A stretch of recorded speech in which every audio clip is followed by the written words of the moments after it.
Joining us now, former senior advisor for the House Oversight and Government Reform Committee, Kurt Bardella. He's USA Today opinion columnist and Morning Joe contributor and senior advisor to the Lincoln Project. So, Kurt, where do we stand in terms of being able to see these tax returns? Because it seems like every process will be hit back with an appeal or something.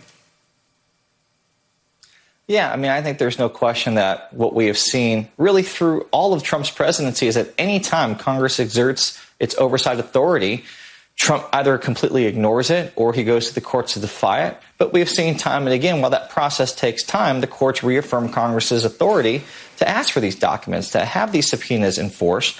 And I think that's going to happen. And when we look at what next year could potentially look like, I think the speaker is spot on here. The American people have a right to know what this president has been hiding for them for 4 years. Remember, it was Donald Trump who promised to provide his tax returns when asked about it first by Chuck Todd on Meet the Press so many years ago, and he still hasn't done that. And the question that everyone keeps wondering is, well, what do you have to hide? He loves to boast about how rich he is and all the resources he has and the wealth he's accumulated.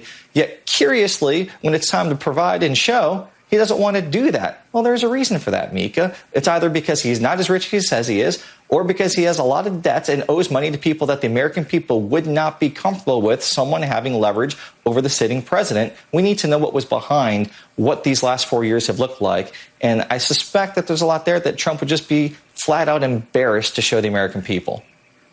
Well, I also think it's important to know exactly what happened here with this presidency. Donnie Deutsch, is this a good strategy for the Democrats, even, beyond the election, to keep pursuing this? What you would find in these tax returns is what everybody in New York City, everybody in business in New York City knew, that Donald Trump couldn't borrow money from banks going back to the 90s, and you will find money laundering from Russians. But, do not get a head fake and do not get distracted from what this election is about, and it is about the safety of the American people, a failed presidency with the coronavirus, 50 million jobs lost, and Trump riots in the street. Do not lose sight of this. This is not about Russia. This is not about meddling. This is not about tax returns. So, yes, I think when Trump is out of office, I actually think the entire Trump organization will be recoded. But this is not what is on the minds of the American people. Do not get distracted. Jonathan Lemire. Hey, Kurt. So we have been a years-long odyssey for the American public and notably the Democrats to try to get their hands on these tax returns, particularly since they took control of the House of Representatives after the 2018 midterm. So just walk us through what mechanism are they saying they could do it now? They've been unsuccessful every time to this point. That the speaker is suggesting she will do this. And to Donnie's point, I know there are some in the Democratic Party who worry slightly this is a distraction they don't need. They also weren't happy when she suggested that Joe Biden should not have any debates with Donald Trump. That was quickly shut down by the vice president. But what's she talking about here? How can the House or Democrats, how can they finally potentially get their hands on these tax returns? Well, we've seen, Jonathan, recent court cases have upheld and turned back Trump challenges to saying that Congress doesn't have the authority to ask for these or get them.